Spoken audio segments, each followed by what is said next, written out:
Today's episode is a story about Maharishi Kashyap and his wives Diti and Aditi. There's a bit of not so friendly sibling rivalry and the creation of the state of Kashmir, as well as the creation of two of the most powerful Asuras, Hiranyaksha and Hiranyakashapu.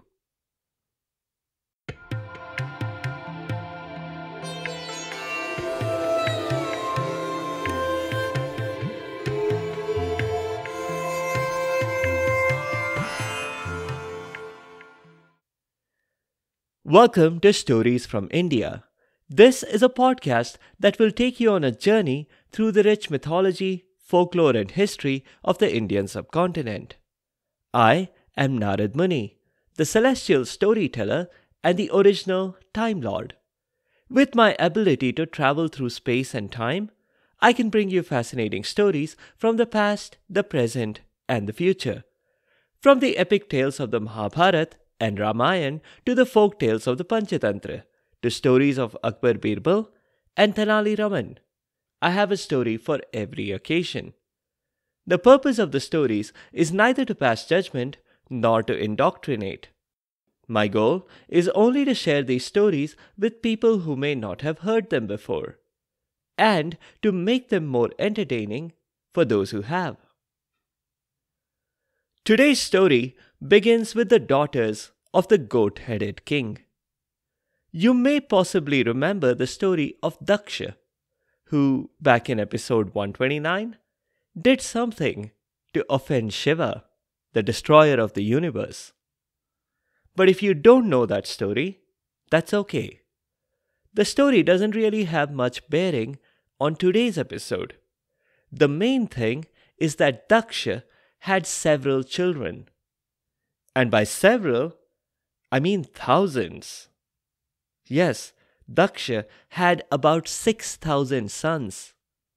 Yes, 6,000. No kidding. Pun intended. Daksha also had 60 daughters, and each of those daughters was special. As you might imagine, from a 1:100 sister to brother ratio. But Aditi and Diti were the specialest of the lot. Since I'm supernatural, I can totally make up new words. Call it just another of my many superpowers. Both Aditi and Diti married the sage Kashyap. You may remember Kashyap from previous episodes as well. He is one of the Saptarishi. You know, the 7 Hall of Fame rishis, or wise men. They make up the Ursa Major, or Big Dipper constellation in our night sky. But besides being part of the Saptarishi, Kashyap was the ancient Indian equivalent of Genghis Khan, largely because he was the father of most of the races. The Asuras, the Devs, the Maruts, the Rudras, and the Vasus. And I'm probably forgetting a bunch more. Diti was wandering around their multifamily home in a very grumpy mood. In a fit of rage, she grabbed an apple from the fruit basket and flung it far out of the window. The main reason for her grumpiness is something that parents everywhere in the world may have experienced. Diti was comparing her children with those of her sister, Aditi. And the chief difference between Diti's children and Aditi's was that so many of the former had passed away, while the latter remained alive. That wasn't fair now, was it?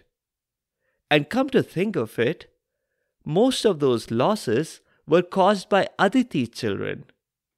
Diti naturally owed her nieces and nephews no love. She flung another apple angrily. This one went even farther than the last one. Diti dwelled on how this had happened. The explanation was straightforward, Of course. Aditi was the goddess of motherhood, so it makes sense that every one of her children turned out special. As a goddess of motherhood, she could channel some extra truckloads of motherly love into her children. All 33 of them. They were the 12 Adityas, the 11 Rudras, and the 8 Vasus. Just then, Aditi walked by and saw the expression on her sister's face. She asked Diti, "Are you having an existential cry, sis?" But Diti brushed her off. If she accepted any shoulder to cry on, Aditi's shoulder would be the very last one. Much to Diti's annoyance, all of Aditi's children were winning every single fight. It just wasn't fair. Her own children were far more in number. But how could they compete against all the special powers that even a single one of Aditi's children had? Take Surya, for instance. Surya is the sun himself. And I don't mean that he is Aditi's male offspring. I meant the star closest to the earth that the entire solar system goes around. How could any of Diti's children, the Daityas, compare against that? Then take Varun, another of Aditi's sons with an extraordinary superpower. He wasn't just the god of the oceans, he was also the god of water. How could that help when biology said that most bodies are made of 70% water? It basically meant Varun could exert some kind of control on Diti's children too. And then there was Indra himself, the king of the Devs, the ruler of Swarg. And with the power of thunder and lightning, he could incinerate a person with a single bolt, aimed with precision. It's not that Diti's own children were not powerful. The difference was that all her children had to work hard and acquire their powers. After years and years of praying to one of the Holy Trinity. Quick sidebar here, the Holy Trinity consists of Shiva, the destroyer of the universe, Brahma, its creator, and Vishnu, its preserver. And shameless plug here, but Brahma is my dad, and I am Vishnu's #1 fan and president for life of his fan club. And I often meet Shiva. Just so you know, you're getting this story from a completely authentic source. Anyway, back to the story. Diti had dozens of children, and we've met some of them on this show. Now, I know what you're thinking. Aditi had 33 kids. Diti had several dozen, at least 60. In that respect, the apples didn't fall far from Daksha's tree. Though 33 or 60 is still a far cry from 6060. Diti threw another apple. She wished it would hit one of Aditi's children somewhere. Though, probabilistically speaking, it was more likely that the apple might hit one of her own children. Or worse, one of her 6059 brothers and sisters. Kashyap walked in and beamed. "You'll never guess what I did today." Diti said that she couldn't care less. And in case Kashyap forgot, he had been away for years now. "But you have to hear this, dear. ये बड़ी सुख भरी कहानी है. इस story में emotion है, drama है, ट्रेजेडी है." "Oh joy, I can hardly contain my excitement," Diti said dryly. Kashyap seemed not to notice the sarcasm. "Yes, dear. I was in this big battle. You have to hear this. You know this place north of the two states of Himachal Pradesh and Punjab? Yes, Diti replied. Curious that we left the area unnamed for so long. Well, there wasn't much there. Just a lake, and a mountain right next to it. The lake is Satisar, named after Shiva's wife, and the mountain is Hariparbat. There are a few people who live there, and they all live in this tiny strip of land between the lake and the mountain. There's barely enough space for a single home. And there's an entire village that lives there now. Why don't they just live on the slopes of the mountain? Diti asked, suppressing a yawn. Not that she cared why. The real reason was that if she didn't ask, Kashyap would ask her why she hadn't asked. And then the story would take longer to finish. It's a slippery slope, Kashyap replied. No, I mean that literally. I saw a little boy and his pet tiger slide down the mountain in a sled or something and crash land into the lake below. So anyway, back to the villagers in the tiny strip of land between Hariparbat and Satisar. You could say that they were between a rock and a hard place. Because in Satisar lived Jalodbhav, kind of like the Loch Ness Monster. Or if you prefer something local, a Yeti. Diti rolled her eyes, but said nothing. So this Jalodbhav guy lived underwater there, and he terrorized the locals every single night. What kind of terrorism? Diti asked.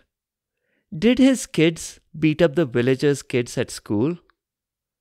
Diti was still thinking about her own problem. No, not really, Kashyap said. That's not really terrorism, is it? He just ate up everything that they tried to grow.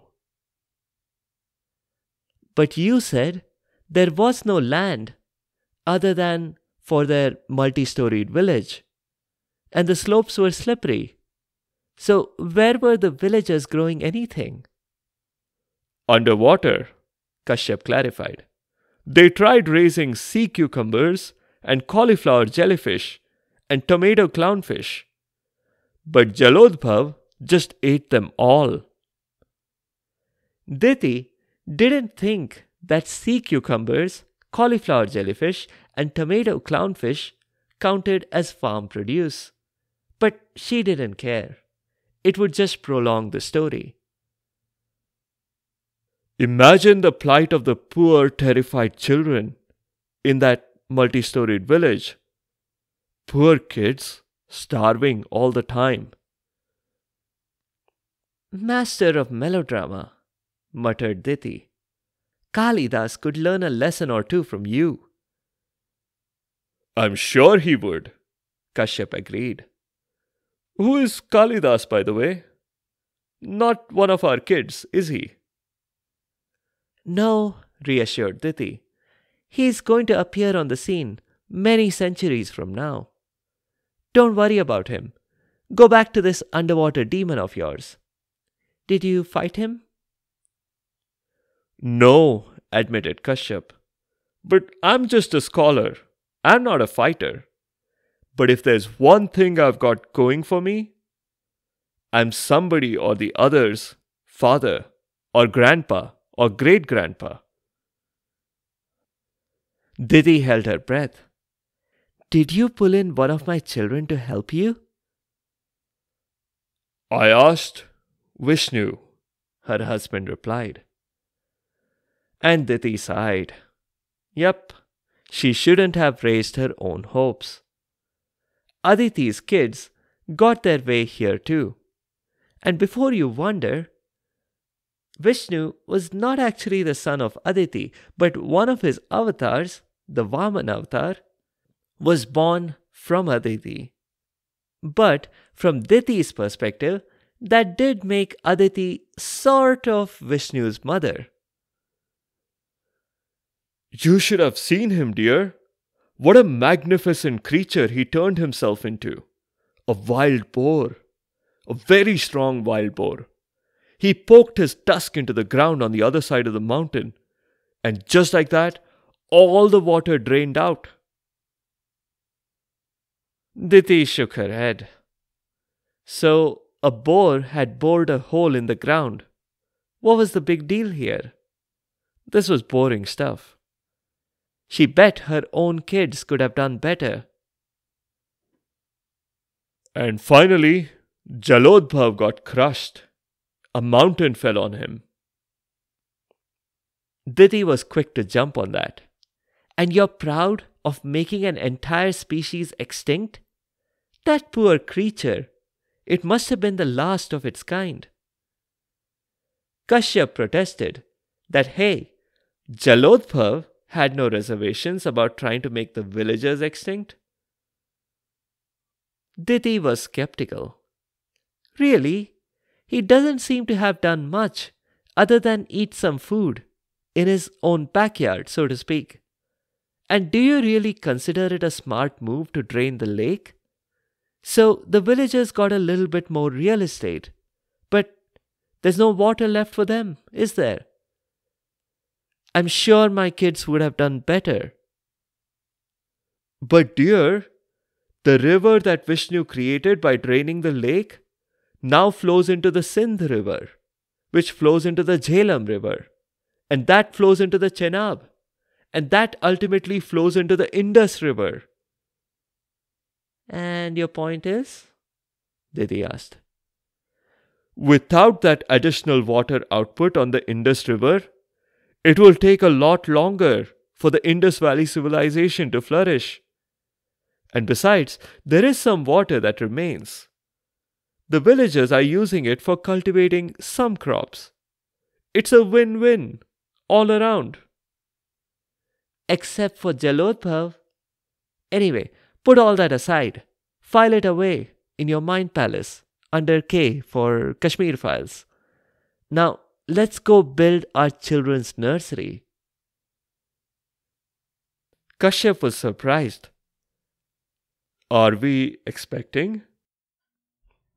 If we aren't, we probably will be soon, Diti replied. With the number of kids and wives you have in this house, a new nursery is bound to get used. Kashyap was still reluctant.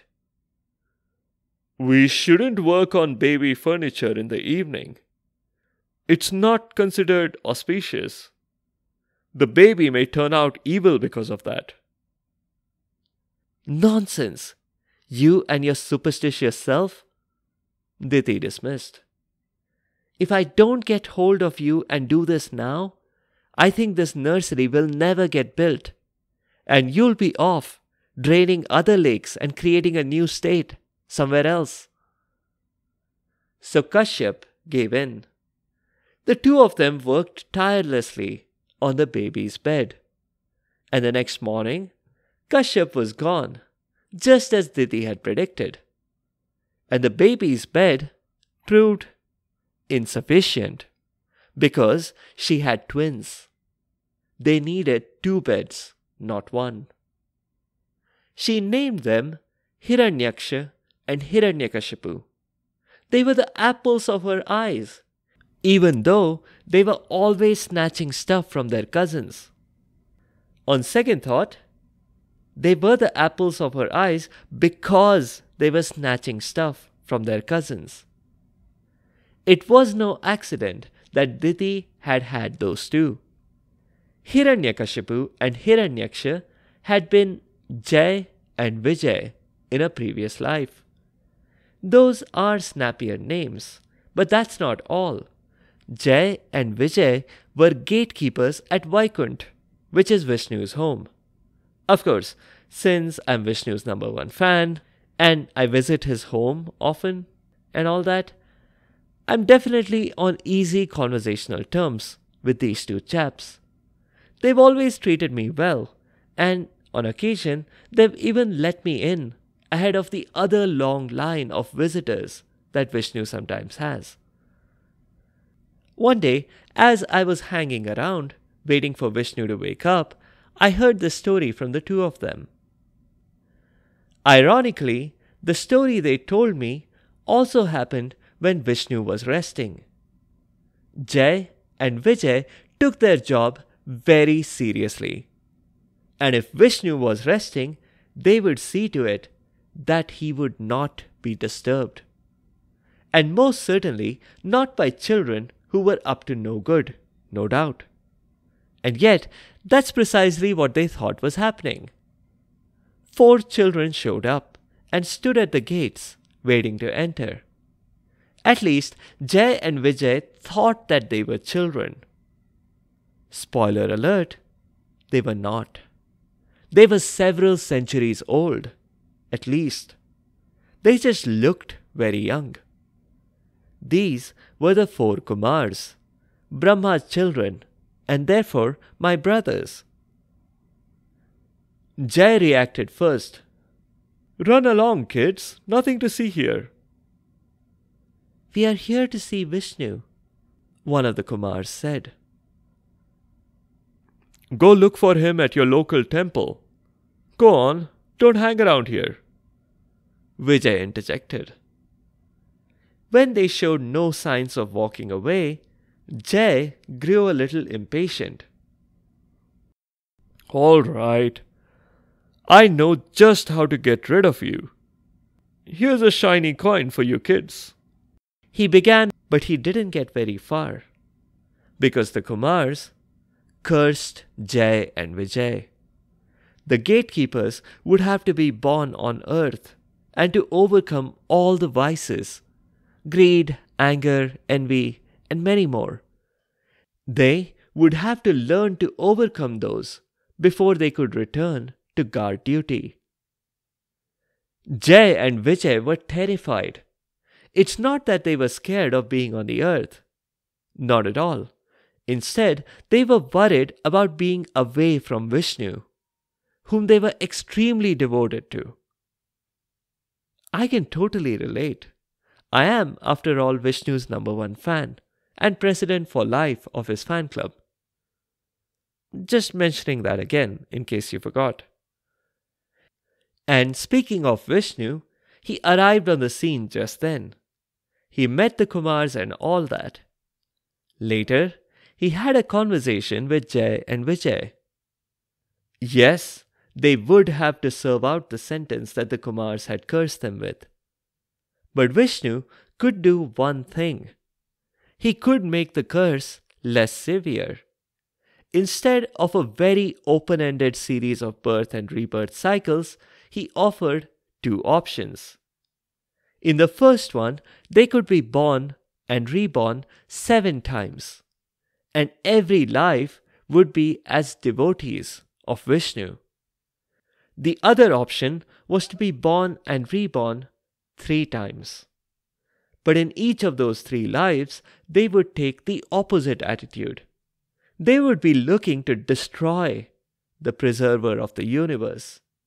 And in every case, it would be Vishnu himself who would appear and usher them on to the next life by putting an end to their life, in case that was not clear. Without even an ounce of hesitation, Jai and Vijay chose the second option. Yes, it meant they would spend their next 3 lives hating Vishnu and trying to destroy him. But their reason was simple and had to do with mathematics. 3 is less than 7. That meant they would return to Vishnu sooner. And that's how in their first rebirth, they were born as Hiranyaksha and Hiranyakashapu. Sadly for Diti, she didn't have much luck with these kids either. She did get much more lucky with the Maruts, but that was after Indra's intervention.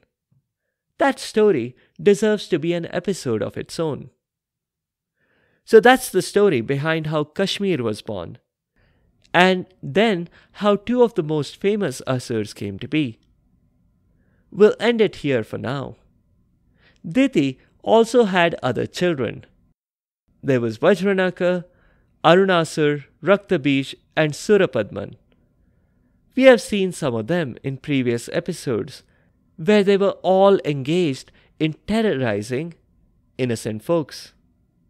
Diti also had a daughter, Simhika or Holika. She is the aunt from hell that tried to kill Hiranyakashapu's son, Prahlad.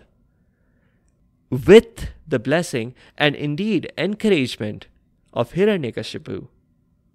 Talk about a rotten egg. There are links in the show notes and on the site sfipodcast.com to some of those previous episodes. Check them out. In the next episode, we'll do a story from the Katha Sarit Sagar, or the ocean of the stream of stories. Thank you all for the comments on social media and on Spotify's Q&A. I can't directly reply to the questions there, but I'll address them here on this show. Thank you, Divya, for the support. Thanks, Aniv, for the meaningful feedback. What do some of the other folks think? Should some of the intros on these episodes be shorter? Sakshi will be doing a Ramayana episode before, as well as closer to your birthday. Adi, I hope you had a great birthday. I couldn't pivot to a Chandrakanta episode at such short notice, but I will be doing one in the near future. Hiranmai, thank you for the continued support. Thank you as well, HYSR. And yes, the Tenali Raman episode is lined up. I will clash that specific week that you requested because of another request, but I'll try and squeeze in all the stories around that time. Shalu, thank you for your support. Yes, the story was pretty straightforward, and I agree the animals took all the right steps to avoid the risk of being eaten. Junior, thank you for the kind words. And yes, the Mahabharata is indeed lined up. And Aniv, the story of how Krishna passed away is a very interesting one. We'll cover it at some point outside of the main Mahabharata storyline. Thank you for the support, Abhishek, and I thank you for the suggestion too. I will certainly explore that collection and aim to cover a story or two from it. Paris Sasabi, yes, I've added a folktale from that region to my backlog. Libby, thank you for the support. And yes, Akbar Birbal will also be coming up soon. If you have any other comments or suggestions, or if there are particular stories that you'd like to hear, please do let me know by leaving a comment or a review on the site sfipodcast.com or reply to the questions on Spotify's Q&A. You can also find me on Instagram and Facebook. If you want to send me an email, it's storiesfromindiapodcast@gmail.com. Be sure to subscribe to the show to get notified automatically of new episodes.